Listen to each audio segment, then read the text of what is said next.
Hi, എല്ലാവർക്കും നമസ്കാരം. നമ്മൾ 9ാം ക്ലാസ്സിലെ കെമിസ്ട്രിയിലെ ആദ്യത്തെ പാഠമായിട്ടുള്ള സ്ട്രക്ചർ ഓഫ് ആറ്റമാണെന്ന് ഡിസ്കസ് ചെയ്യുന്നത്. സ്ട്രക്ചർ ഓഫ് ആറ്റവുമായി ബന്ധപ്പെട്ട് വളരെ പ്രധാനപ്പെട്ട കുറച്ച് കാര്യങ്ങൾ എന്തൊക്കെയാണെന്ന് നമുക്ക് നോക്കാം.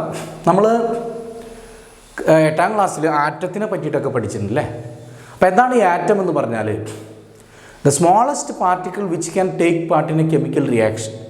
ഒരു രാസപ്രവർത്തനത്തിൽ പങ്കെടുക്കാൻ കഴിയുന്ന ഏറ്റവും ചെറിയ കണത്തെ നമ്മൾ വിളിക്കുന്ന പേരാണ് ആറ്റം, അല്ലേ?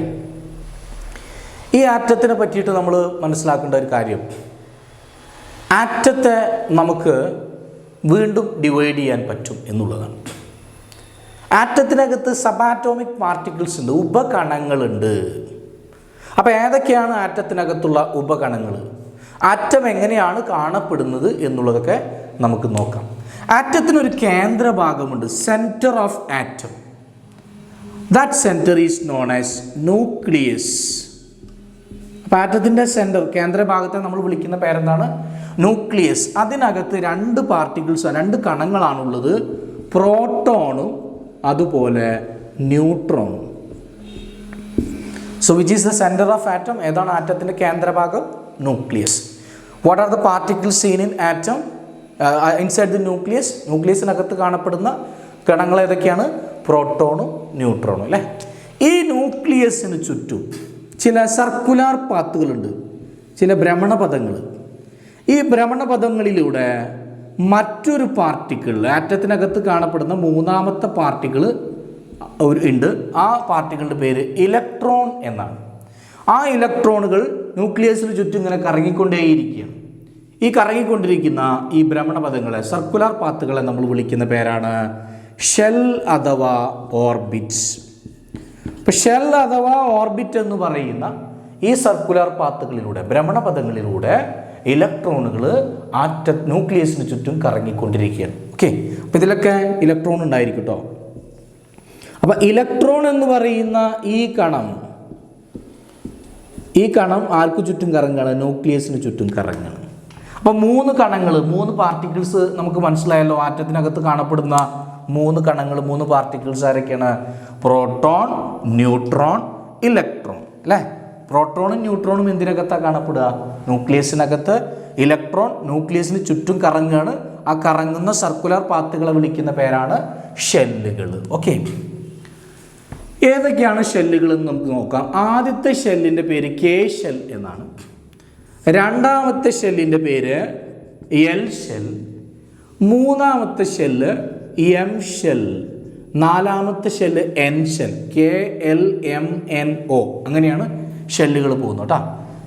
K shell first one, L shell second one, M shell third one, N shell fourth one. Okay, ഈ ഷെല്ലുകൾക്കകത്താണ് ഇലക്ട്രോണുകൾ കറങ്ങിക്കൊണ്ടിരിക്കുന്നത്. എന്താണ് ഈ പ്രോട്ടോൺ, ന്യൂട്രോൺ, ഇലക്ട്രോൺ എന്ന് നമ്മൾ മനസ്സിലാക്കി കഴിഞ്ഞു. അവരുടെ ചാർജ് നമുക്ക് നോക്കാം. ഇലക്ട്രോൺ നെഗറ്റീവ് ചാർജുള്ള കണമാണ്. ഇലക്ട്രോൺ. പോസിറ്റീവ് ചാർജുള്ള കണമാണ് പ്രോട്ടോൺ. ന്യൂട്രോൺ എന്ന് പറയുന്ന കണത്തിന് ചാർജ് ഇല്ല, ന്യൂട്രലാണ്. അതുകൊണ്ടാണ് ആ പേര്, നോ ചാർജ്, അല്ലേ? ചാർജ് ഇല്ലാത്ത ഒരാളാണ് ആര്? ന്യൂട്രോൺ. പോസിറ്റീവ് ചാർജുള്ളയാളാണ് പ്രോട്ടോൺ. നെഗറ്റീവ് ചാർജുള്ളയാളാണ് ഇലക്ട്രോൺ. അപ്പോൾ 3 ഉപകണങ്ങൾ നമുക്ക് മനസ്സിലായി, പ്രോട്ടോൺ, ഇലക്ട്രോൺ, ന്യൂട്രോൺ. ഇനി നമ്മൾ പറയാൻ പോകുന്നത്, ഇതാരാണ് ഈ ഉപകണങ്ങളെ കണ്ടുപിടിച്ചത്? ഇലക്ട്രോൺ എന്ന് പറയുന്ന ഈ ഉപകണം അഥവാ സബാറ്റോമിക് പാർട്ടിക്കിളിനെ കണ്ടുപിടിച്ചത് JJ തോംസൺ എന്ന് പറയുന്ന സയൻറ്റിസ്റ്റാണ്. പ്രോട്ടോൺ എന്ന് പറയുന്ന ഉപകണം നമുക്കറിയാം, അത് പോസിറ്റീവ് ചാർജുള്ള സബാറ്റോമിക് പാർട്ടിക്കിളാണ്, അല്ലേ? അത് കണ്ടുപിടിച്ചത് ഗോൾഡ്സ്റ്റീൻ എന്ന് പറയുന്ന സയൻറ്റിസ്റ്റാണ്. ന്യൂട്രോൺ എന്ന് പറയുന്ന ചാർജ് ഇല്ലാത്ത പാർട്ടിക്കിൾ ഉണ്ട്, അല്ലേ? ആ കണത്തെ കണ്ടുപിടിച്ചത് ചാഡ്വിക് എന്ന് പറയുന്ന സയൻറ്റിസ്റ്റാണ്. അപ്പോൾ ഈ 3 പേരുകൾ നിങ്ങൾ കൃത്യമായി ഓർത്തു വയ്ക്കുക. ഇത് ഓരോ പാർട്ടിക്കിളും കണങ്ങളും അത് കണ്ടുപിടിച്ച ആളുകളുടെ പേരുകളുമാണ്. അപ്പോൾ നമ്മൾ ന്യൂക്ലിയസ്, ഷെല്ലുകൾ തുടങ്ങിയ കാര്യങ്ങളൊക്കെ ചർച്ച ചെയ്ത് കഴിഞ്ഞു. ഇനി ഓരോ ഷെല്ലിനകത്തും പരമാവധി കൊള്ളാവുന്ന ഇലക്ട്രോണുകളുടെ എണ്ണം നമുക്ക് നോക്കാം എന്നുള്ളതാണ്. കെ ഷെല്ല് നമുക്കറിയാം, ന്യൂക്ലിയസിന്റെ വളരെ അടുത്ത് കാണപ്പെടുന്ന ഒരു ഷെല്ലാണ് കെ ഷെല്ല്. അത് കഴിഞ്ഞാൽ പിന്നെ എൽ ഷെല്ല്. അപ്പോൾ ന്യൂക്ലിയസിൽ നിന്ന് ദൂരം കൂടും തോറും ഷെല്ലുകളുടെ വലുപ്പം കൂടും എന്നുള്ളൊരു കാര്യം നിങ്ങൾ ഓർക്കണം. ന്യൂക്ലിയസിൽ നിന്ന് അകലേക്ക് പോകും തോറും ഷെല്ലുകളുടെ വലിപ്പം കൂടും. ഷെല്ലുകളുടെ വലിപ്പം കൂടുകയാണെങ്കിൽ സ്വാഭാവികമായും ഷെല്ലിനകത്ത് കൊള്ളുന്ന ഇലക്ട്രോണുകളുടെ എണ്ണവും കൂടില്ലേ? നമുക്ക് നോക്കാം. 2n² എന്ന് പറയുന്ന ഒരു സൂത്രവാക്യം ഉപയോഗിച്ചുകൊണ്ട് ഓരോ ഷെല്ലിലുമുള്ള ഇലക്ട്രോണുകളുടെ എണ്ണം നമുക്ക് കണ്ടുപിടിക്കാൻ പറ്റും. ഇവിടെ n എന്ന് പറയുന്നത് ഷെല്ലിന്റെ നമ്പറാണ്. ഇപ്പോൾ ഫോർ എക്സാമ്പിൾ കെ ഷെൽ നമുക്കറിയാം, കെ ഒന്നാമത്തെ ഷെല്ലാണ്, കെയുടെ നമ്പർ 1 ആണ് അല്ലേ? അപ്പം ഞാൻ 1 കൊടുക്കുകയാണ് ഈ എന്നിൻ്റെ സ്ഥലത്ത്. 2 × 1² 2 ഇലക്ട്രോൺ. കെ ഷെല്ലിൽ 2 ഇലക്ട്രോണാക്കുള്ളത്. രണ്ടാമത്തെ ഷെല്ലായിട്ടുള്ള എൽ ഷെല്ലിലേക്ക് നമുക്ക് വരാം. എൽ ഷെല്ലിൽ ആവുമ്പോൾ ഞാൻ ഈ എന്നിൻ്റെ സ്ഥലത്ത് 2 കൊടുക്കണ്ടേ? അതായത് 2n². 2 × 2² 2² എന്ന് പറഞ്ഞാൽ 4 അല്ലേ? So 4 × 2 8 electrons. മനസ്സിലായോ? മൂന്നാമത്തെ ഷെല്ലിലേക്ക് നമുക്ക് വരാം. എം ഷെല്ലാണ് മൂന്നാമത്തെ ഷെല്ല്. എം ഷെല്ലിൽ എത്ര ഇലക്ട്രോൺ കൊള്ളും? 2n², അതായത് 2 × 3² 3² എന്ന് പറയുമ്പോൾ 9 അല്ലേ? 3 × 3 ആണ് കേട്ടോ. പലരും ഇത് 3² 3 × 2 ആണോ എന്ന് ഇരിക്കല്ല, 3 × 3 എന്ന് അതിനർത്ഥം. ഓക്കെ, സോ 3 × 3 9, 9 × 2 18 ഇലക്ട്രോൺ, 18 ഇലക്ട്രോണുകൾ. അപ്പം ഇങ്ങനെ ഏതാണ് ഷെല്ല്, അതിനനുസരിച്ച് എത്ര ഇലക്ട്രോണുകൾ കൊള്ളും എന്ന് നമുക്ക് കണ്ടുപിടിച്ചുകൂടെ? അപ്പോൾ ഓരോ ഷെല്ലിലും ഉൾക്കൊള്ളാവുന്ന പരമാവധി ഇലക്ട്രോണുകളുടെ എണ്ണം കണ്ടുപിടിക്കാനുള്ള സൂത്രവാക്യമാണിത്. ഇവിടെ n എന്ന് പറയുന്നത് ഷെല്ലുകളുടെ എണ്ണമാണ്. ക്ലിയർ ആയില്ലേ? ഇനി ഞാൻ മറ്റു കുറച്ച് കാര്യങ്ങളാണ് പറയാൻ പോകുന്നത്. Atomic number, mass number, number of neutrons, electrons തുടങ്ങിയ കാര്യങ്ങൾ അത് എങ്ങനെയാണ്, എന്തൊക്കെയാണ് എന്ന് നമുക്ക് നോക്കാം. അറ്റോമിക് നമ്പർ, മാസ് നമ്പർ, ഇതൊക്കെ വളരെ പ്രധാനപ്പെട്ട ചില വാക്കുകളാണ്. ആറ്റവുമായി ബന്ധപ്പെട്ട് പ്രധാനപ്പെട്ട ചില വാക്കുകളാണ് atomic number, mass number. Atomic number എന്ന് പറഞ്ഞാൽ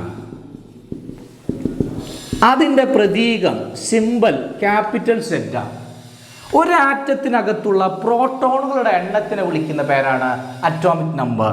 number of protons seen in an atom. ഒരാറ്റത്തിനകത്ത് കാണപ്പെടുന്ന പ്രോട്ടോണുകളുടെ എണ്ണത്തിനെ വിളിക്കുന്ന പേരാണ് atomic number. So what is atomic number? എന്താണ് ആറ്റോമിക നമ്പർ?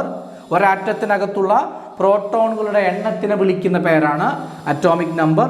അതിൻ്റെ പ്രതീകം ക്യാപിറ്റൽ Z ആണ് അല്ലേ? നമ്മൾ മനസ്സിലാക്കേണ്ട ഒരു കാര്യം, പ്രോട്ടോണുകളുടെ എണ്ണം ന്യൂട്രോണുകളുടെ എണ്ണത്തിന് ഇലക്ട്രോണുകളുടെ എണ്ണത്തിന് തുല്യമായിരിക്കും. അതായത് ഒരാറ്റത്തിനകത്തുള്ള പ്രോട്ടോണുകളുടെ എണ്ണം, number of protons equal to number of electrons. ആറ്റത്തിനകത്തുള്ള പ്രോട്ടോണുകളുടെ എണ്ണം എന്തിന് തുല്യമായിരിക്കും? ഇലക്ട്രോണുകളുടെ എണ്ണത്തിന് തുല്യമായിരിക്കും. പക്ഷെ നിങ്ങൾ മനസ്സിലാക്കേണ്ട കാര്യം, ആറ്റോമിക് നമ്പർ എന്ന് പറഞ്ഞാൽ ഇലക്ട്രോണുകളുടെ എണ്ണമല്ല, പ്രോട്ടോണുകളുടെ എണ്ണമാണ്. അതെന്തിന് തുല്യമാവും? ഇലക്ട്രോണുകളുടെ എണ്ണത്തിന് തുല്യമാകും എന്ന് മാത്രമാണ് ഇവിടെ ഓർക്കേണ്ടത്. ഓക്കെ. മറ്റൊരു കാര്യം മാസ് നമ്പർ ആണ്. മാസ് നമ്പറിൻ്റെ പ്രതീകം ക്യാപിറ്റൽ A ആണ്. എന്താണ് മാസ് നമ്പർ എന്ന് പറഞ്ഞാൽ? ഒരാറ്റത്തിനകത്തുള്ള പ്രോട്ടോണുകളുടെയും ന്യൂട്രോണുകളുടെയും എണ്ണമാണ് മാസ് നമ്പർ. അപ്പം എന്താണ് മാസ് നമ്പർ? ഒരാറ്റത്തിനകത്തുള്ള പ്രോട്ടോണുകളുടെയും ന്യൂട്രോണുകളുടെയും എണ്ണത്തിനെ നമ്മൾ വിളിക്കുന്ന പേരാണ് മാസ് നമ്പർ. അതായത് P+n അല്ലേ? Number of protons P. അതെന്തിന് ഈക്വൽ ആയിരിക്കും? ഈക്വൽ ആയിരിക്കും എന്ന് മാത്രം. അപ്പോൾ ആറ്റോമിക് നമ്പറും മാസ് നമ്പറും അറിയുന്ന ഒരാൾക്ക് ഇലക്ട്രോണുകളുടെ എണ്ണവും പ്രോട്ടോണുകളുടെ എണ്ണവും പറഞ്ഞൂടെ? ആറ്റോമിക് നമ്പർ എന്ന് പറയുന്നത് പ്രോട്ടോണിൻ്റെ എണ്ണമാണ്. അതെന്തിന് തുല്യമായിരിക്കും? ഇലക്ട്രോണിൻ്റെ എണ്ണത്തിന് തുല്യമായിരിക്കും. മാസ് നമ്പർ എന്ന് പറയുന്നത് പ്രോട്ടോണിൻ്റെയും ന്യൂട്രോണിൻ്റെയും എണ്ണമാണ്.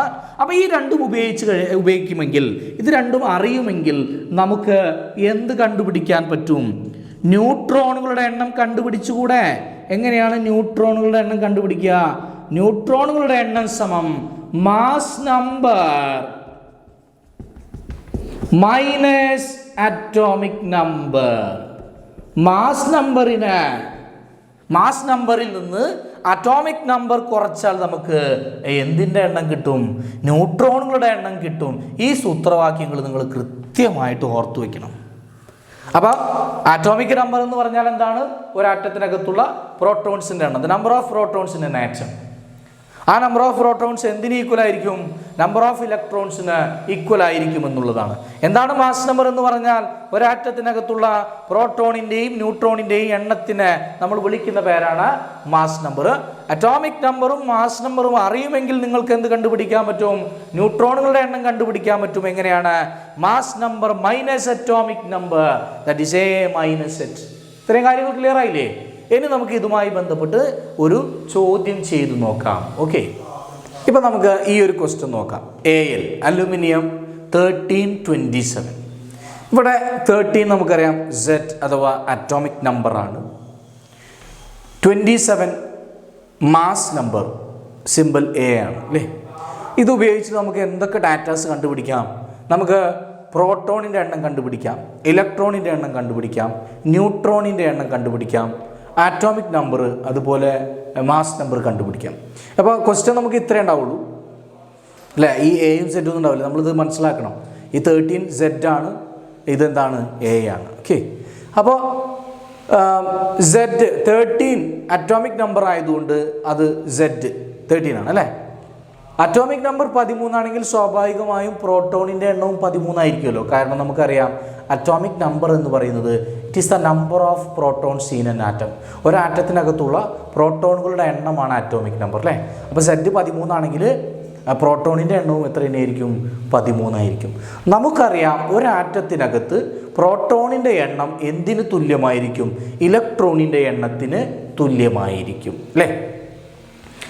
അതുപോലെ ന്യൂട്രോണിൻ്റെ എണ്ണം എങ്ങനെ കണ്ടുപിടിക്കുക? A-H, അതായത് മാസ് നമ്പറിൽ നിന്നും ആറ്റോമിക് നമ്പർ കുറച്ചാൽ നമുക്ക് എന്ത് കണ്ടുപിടിക്കാൻ പറ്റും? നമുക്ക് ന്യൂട്രോണിൻ്റെ എണ്ണം കണ്ടുപിടിക്കാൻ പറ്റും. അതായത് 27 - 13 = 14. അപ്പോൾ ഇത്രയും കാര്യങ്ങൾ നമുക്കൊരു സിമ്പിളിൽ നിന്ന് മനസ്സിലാക്കാൻ പറ്റും അല്ലേ? ഇപ്പോൾ കാൽഷ്യം 20-40 എന്നുള്ള സാധനം നോക്കുക. കാൽഷ്യം 20-40 എന്ന് പറയുമ്പോൾ 20 ആറ്റോമിക് നമ്പറാണ്. Atomic number 20. അറ്റോമിക് നമ്പർ 20 ആണെങ്കിൽ പ്രോട്ടോണിൻ്റെ എണ്ണവും 20 ആയിരിക്കില്ലേ? അങ്ങനെയാണെങ്കിൽ ഇലക്ട്രോണിൻ്റെ എണ്ണവും എന്തായിരിക്കും? 20 ആയിരിക്കും അല്ലേ? മാസ് നമ്പറിൽ നിന്നും ആറ്റോമിക് നമ്പറിൽ നിന്നും നമുക്ക് ന്യൂട്രോണിൻ്റെ എണ്ണം കണ്ടുപിടിക്കാം. എങ്ങനെയാണ്? Mass number minus atomic number സമം 20. 40 - 20 സമം 20. അപ്പോൾ പ്രോട്ടോണിൻ്റെ എണ്ണമായി, ഇലക്ട്രോണിൻ്റെ എണ്ണമായി, ന്യൂട്രോണിൻ്റെ എണ്ണം, ഇങ്ങനെ എല്ലാ കാര്യങ്ങളും നമുക്ക് ഒരു മൂലകത്തിൻ്റെ സിമ്പൽ, പ്രതീകത്തിൽ നിന്ന് കണ്ടുപിടിക്കാൻ പറ്റും എന്നുള്ളതാണ്. ഓക്കെ, സോ ഇതാണ് നമുക്ക് ഈ 3 സബാറ്റോമിക് പാർട്ടിക്കിൾസ്, ആറ്റോമിക ഉപഗണങ്ങൾ. അറ്റത്തിനകത്തുള്ള ഉപഗണങ്ങൾ ആരൊക്കെയാണ്? പ്രോട്ടോൺ, ഇലക്ട്രോൺ, ന്യൂട്രോൺ തുടങ്ങിയ സാധനങ്ങളിൽ നിന്ന് മനസ്സിലാക്കാൻ പറ്റുന്ന ഒരു കാര്യം. അപ്പോൾ ഈ കാര്യങ്ങൾ ക്ലിയർ ആയിട്ടുണ്ടാവും എന്ന് വിചാരിക്കുന്നു. ഇതുമായി ബന്ധപ്പെട്ട കാര്യങ്ങൾ നിങ്ങൾക്ക് എന്തെങ്കിലും സംശയങ്ങളോ ഒക്കെ ഉണ്ടെങ്കിൽ നമ്മുടെ കമൻറ്റ് ബോക്സിൽ രേഖപ്പെടുത്താം. നമ്മുടെ ക്ലാസ്സുകൾ നിങ്ങൾക്ക് മനസ്സിലായിട്ടുണ്ടെങ്കിൽ നിങ്ങളുടെ കൂട്ടുകാർക്കൊക്കെ ഷെയർ ചെയ്യുക, അതുപോലെ സബ്സ്ക്രൈബ് ചെയ്യുക. നമ്മുടെ അവിടെ ഒരു ബെൽ ബട്ടൺ നിങ്ങൾ കാണുന്നുണ്ടാവും വലതുവശത്ത് അല്ലേ? അത് അമർത്തിയാൽ നിങ്ങൾക്ക് തുടർന്നുള്ള വീഡിയോസ് കാണാൻ പറ്റും. ഓക്കെ, അപ്പോൾ മറ്റൊരു സെഷനുമായിട്ട് നമ്മൾ വീണ്ടും കണ്ടുമുട്ടും. Thank you.